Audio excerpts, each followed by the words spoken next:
Welcome to Galaxy Classes, where concepts become clear and learning becomes powerful. बच्चों, क्या आपने कभी सोचा है कि हद से ज्यादा अच्छा होना, हद से ज्यादा गुड होना आपके लिए सबसे बड़ी मुसीबत बन सकता है?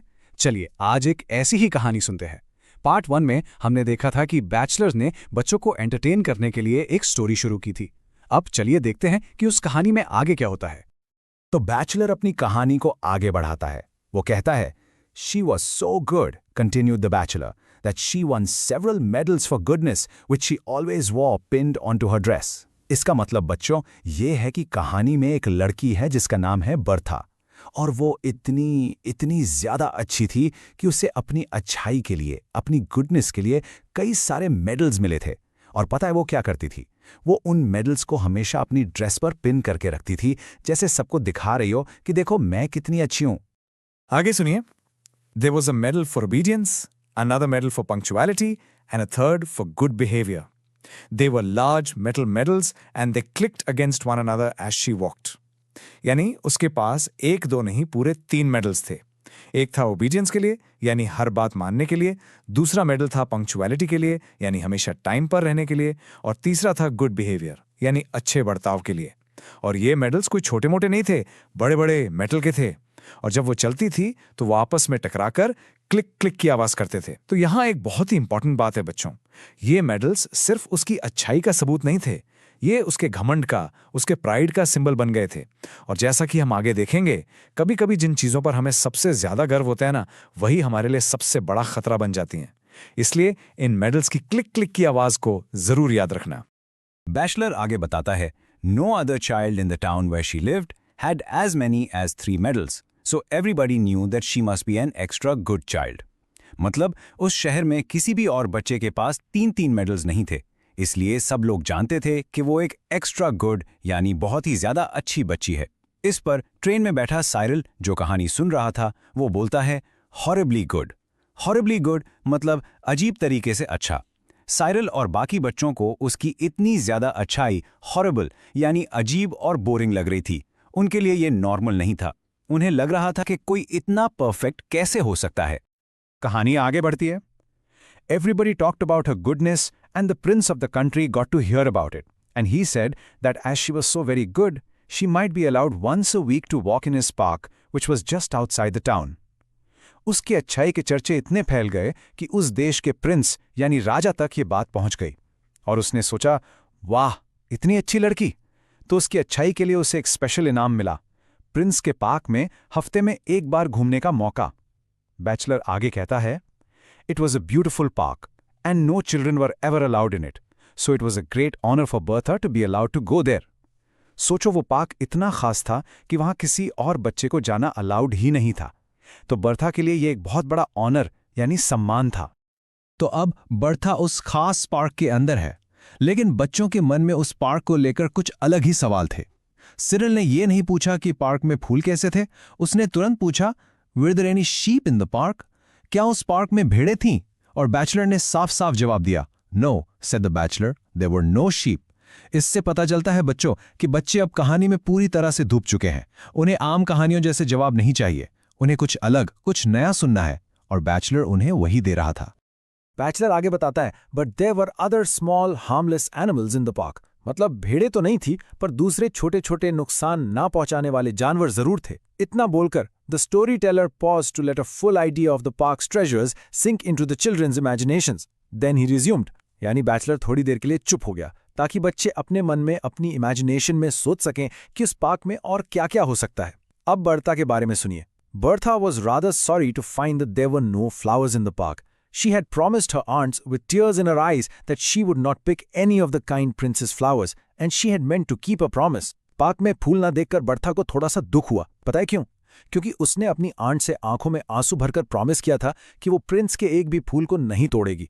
पर आगे देखो क्या हुआ। So of course it made her feel silly to find that there were no flowers to pick. जब उसने देखा कि पार्क में तोड़ने के लिए फूल थे ही नहीं, तो उसे सिली यानी बेवकूफ जैसा फील हुआ। सोचो, उसकी पूरी पहचान, उसकी आइडेंटिटी उसकी अच्छाई पर टिकी थी, और यहां उसकी अच्छाई दिखाने का मौका ही नहीं मिला। ऐसा लगा जैसे उसका प्रॉमिस, उसकी गुडनेस सब बेकार चली गई। तभी बच्चे पूछते हैं, Why weren't there any flowers? फूल क्यों नहीं थे? बैचलर तुरंत जवाब देता है, Because the animals had eaten them all. said the bachelor promptly. The gardeners had told the prince that you couldn't have animals and flowers, so he decided to have animals and no flowers.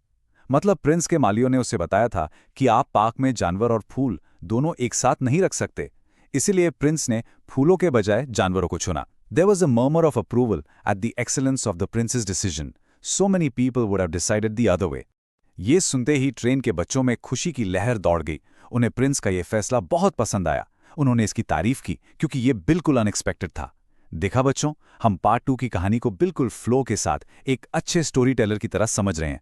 ये कहानी इसलिए इतनी interesting बन रही है क्योंकि ये हमें ऐसी चीजें सोचने पर मजबूर करती है जो नॉर्मल कहानियों में नहीं होती। चलिए आगे सुनिए पार्क में और क्या क्या था। There were lots of other delightful things in the park. There were ponds with gold and blue and green fish in them, and trees with beautiful parrots that said clever things at a moment's notice, and hummingbirds that hummed all the popular tunes of the day. मतलब उस park में सुनहरे, नीले और हरे रंग की मछलियों वाले तालाब थे। पेड़ों पर ऐसे सुंदर तोते थे जो तुरंत चालाकी भरी बातें बोलते थे, और ऐसी हमिंगबर्ड्स थीं जो उस जमाने के पॉपुलर गाने गुनगुनाती थीं। कितना मैजिकल है ना? Bertha walked up and down and enjoyed herself immensely, and thought to herself, if I were not so extraordinarily good, I should not have been allowed to come into this beautiful park and enjoy all that there is to be seen in it. तो Bertha उस park में घूम रही थी और बहुत enjoy कर रही थी, और वो अपने मन ही मन में सोच रही थी, अगर मैं इतनी ज़्यादा यानी एक्स्ट्राऑर्डिनरली अच्छी नहीं होती तो मुझे इस सुंदर पार्क में आने की इजाज़त ही नहीं मिलती। यहाँ बर्था का घमंड, उसका प्राइड साफ दिख रहा है। वो अपनी अच्छाई का सारा क्रेडिट खुद को दे रही है। उसे लग रहा है कि सिर्फ उसकी एक्स्ट्राऑर्डिनरी गुडनेस की वजह से ही वो यहाँ है। और तभी but her 3 medals clinked against one another as she walked and helped to remind her how very good she really was. उसके तीनों मेडल्स आपस में टकराकर क्लिंट करते हैं, जैसे उसे बार बार याद दिला रहे हों कि वो कितनी कितनी अच्छी है। और ठीक उसी वक्त जब बर्था अपने घमंड में, अपने अच्छाई के नशे में डूबी हुई थी, कहानी में एक जोरदार ट्विस्ट आता है। Just then, an enormous wolf came prowling into the park to see if it could catch a fat little animal for its supper.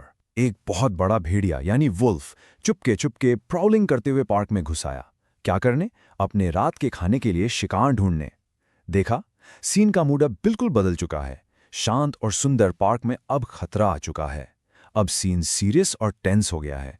अब देखते हैं इस अच्छाई और बुराई की टक्कर में आखिर कौन जीतता है। The first thing that it saw in the park was Bertha. Her pinafore was so spotlessly white and clean that it could be seen from a great distance. Park में घुसते ही उस भेड़िया ने सबसे पहले बर्था को देखा। पता है क्यों? क्योंकि उसकी ड्रेस, उसकी पिनाफोर इतनी ज्यादा स्पॉटलेसली वाइट यानी बिल्कुल दाग रहित सफेद और साफ थी कि वो बहुत दूर से ही नजर आ रही थी। यही इस कहानी का सबसे बड़ा आयरनी है बच्चों। उसकी साफ सुथरी ड्रेस जो उसकी अच्छाई का, उसकी गुडनेस का सिंबल थी, वही उसके लिए सबसे बड़ा खतरा बन गई। जिस चीज के लिए उसे इतना गर्व था, वही उसे मौत के मुंह में ले जा रही थी। Bertha saw the wolf and saw that it was stealing towards her, and she began to wish that she had never been allowed to come into the park. जैसी बर्था ने उस भेड़िए को अपनी तरफ आते देखा, वो इतना डर गई कि वो सोचने लगी, काश मुझे इस पार्क में आने की इजाजत ही ना मिली होती। She ran as hard as she could, and the wolf came after her with huge leaps and bounds. वो अपनी पूरी ताकत से भागी और भेड़िया भी बड़ी-बड़ी छलांगे, huge leaps and bounds मारता हुआ उसके पीछे भागा। She managed to reach a shrubbery of myrtle bushes, and she hid herself in one of the thickest of the bushes. भागते-भागते वो मर्टल यानी मेहंदी जैसी झाड़ियों के एक झुंड तक पहुंची और वहां जो सबसे घनी झाड़ी थी, उसके अंदर जाकर छुप गई। The wolf came sniffing among the branches. However, the scent of the myrtle was so strong that the wolf could not sniff out where Bertha was hiding. भेड़िया झाड़ियों के पास आकर सूंघने लगा, लेकिन मर्टल की खुशबू, उसकी सेंट इतनी तेज थी कि भेड़िए को बर्था की गंध बिल्कुल नहीं आ रही थी। वो उसे ढूंढ नहीं पा रहा था और झाड़ियां इतनी घनी थीं कि वो उसे देख भी नहीं सकता था। तो उसने सोचा, चलो छोड़ देता हूं और किसी दूसरे जानवर का शिकार कर लेता हूं। एक पल के लिए लगता है कि चलो अब सब ठीक हो जाएगा, बर्था बच गई, टेंशन खत्म। लेकिन कहानी का सबसे बड़ा, सबसे शॉकिंग ट्विस्ट तो अभी बाकी था।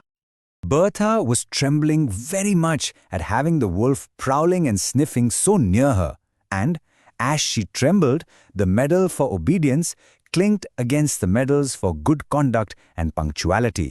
भेड़िए को इतने पास देखकर बर्था डर से बहुत ज्यादा कांप रही थी, ट्रेम्बलिंग कर रही थी, और जैसे ही वो कांपी, उसके गले में लटका ओबीडियंस का मेडल उसके गुड कॉन्डक्ट और पंक्चुअलिटी के मेडल्स से टकरा गया और आवाज हुई क्लिंक। बच्चों, यही है स्टोरी का टर्निंग पॉइंट। वो मेडल्स जिन पर उसे इतना गर्व था, उसकी अच्छाई के वो सबूत, वही उसकी मौत का कारण बनने वाले हैं। The sound of the medals is the key. The wolf was just moving away when he heard the sound of the medals clinking and stopped to listen.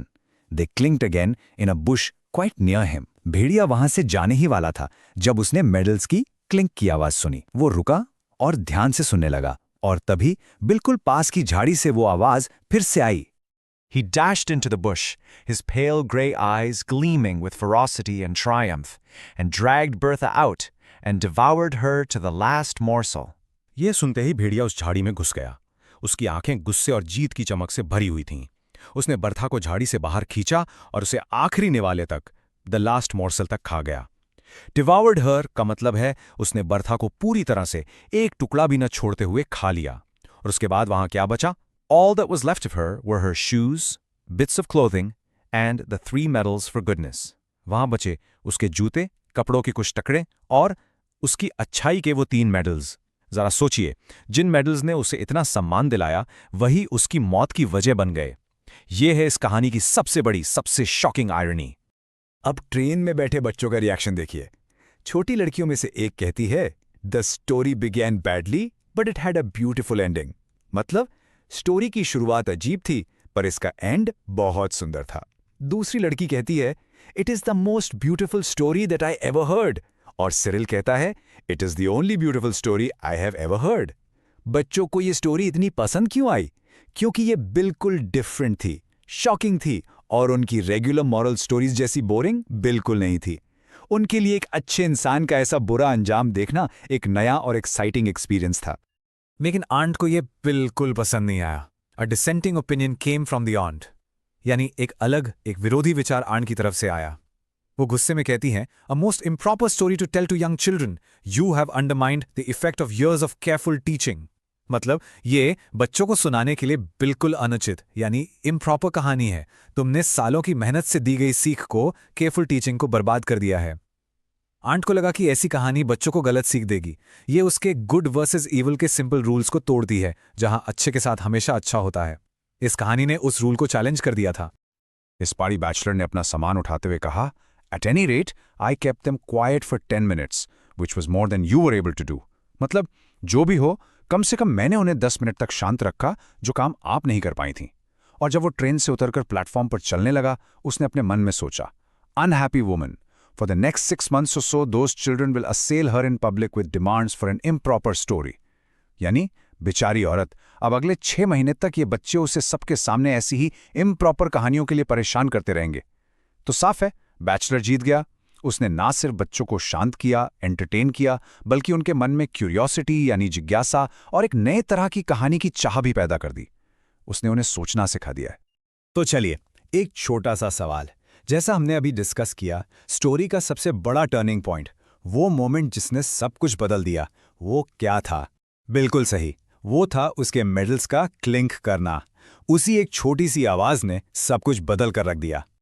और इस कहानी से हमें सीख क्या मिलती है? जैसा हमने देखा, पहली सीख तो ये है कि दिखावे की अच्छाई और घमंड का अंजाम बुरा हो सकता है, और दूसरी कि जिंदगी हमेशा हमारी मॉरल स्टोरीज जैसी सिंपल नहीं होती। हैप्पी एंडिंग्स हमेशा जरूरी नहीं है बच्चों। चलिए अब इस कहानी के कुछ जरूरी शब्दों को समझते हैं। पहला शब्द है प्राउलिंग। इसका मतलब है चुपके छुपके शिकार की तलाश में घूमना, जैसे वो वुल्फ पार्क में कर रहा था। अगला शब्द है फेरोसिटी। इसका मतलब है बेहद गुस्सा और क्रूरता। ये हमने उस भेड़िए की आंखों में देखा था जब उसने बर्था को पकड़ा। अगला शब्द है मार्शल, यानी एक छोटा सा टुकड़ा या निवाला। स्टोरी में कहा गया है कि वुल्फ ने बर्था को लास्ट मॉर्शल तक यानी आखिरी टुकड़े तक खा लिया था। इसके बाद है डिसेंटिएंट। इसका मतलब है अलग ओपिनियन या असहमति होना। जैसे आंट का ओपिनियन बच्चों के ओपिनियन से बिल्कुल डिसेंटिएंट था, यानी अलग था। और आखिरी शब्द है असेल। इसका मतलब है बार बार सवाल पूछकर किसी को परेशान करना। बैचलर ने सोचा था कि बच्चे अब अपनी आंट को इम्प्रॉपर कहानियों के लिए असेल करेंगे। तो इस पूरी कहानी का आखिर में क्या मतलब निकला? हमने देखा कि बर्था अपनी हॉरिबल गुडनेस और क्लिंकिंग मेडल्स की वजह से मारी जाती है। बच्चों को ये शॉकिंग स्टोरी बहुत पसंद आती है, लेकिन आंट को ये बिल्कुल अनुचित या इम्प्रॉपर लगती है। और सबसे इंपॉर्टेंट, इसका मैसेज बिल्कुल क्लियर है। दिखावे की अच्छाई का अंजाम बुरा हो सकता है। और ये भी कि हर कहानी का एक ही मॉरल हो ये जरूरी नहीं। हमेशा सवाल पूछने चाहिए और हर चीज को अलग अलग नजरिए से देखना चाहिए। हमने कुछ नए शब्द भी सीखे, प्राउलिंग, फेरोसिटी, मॉर्सिल, डिसेंटिएंट और एसेल। इन्हें प्रैक्टिस जरूर कीजिएगा। बच्चों, ये कहानी हमें सिर्फ एंटरटेन नहीं करती, ये हमें सिखाती है कि हमें हमेशा सवाल पूछने चाहिए और हर चीज के दूसरे पहलू को भी देखने की कोशिश करनी चाहिए। This lesson was brought to you by Galaxy Classes, created only for study and concept clarity. Like, share, subscribe and press the bell icon for further notifications. मिलते हैं अगले लेसन में। Keep learning.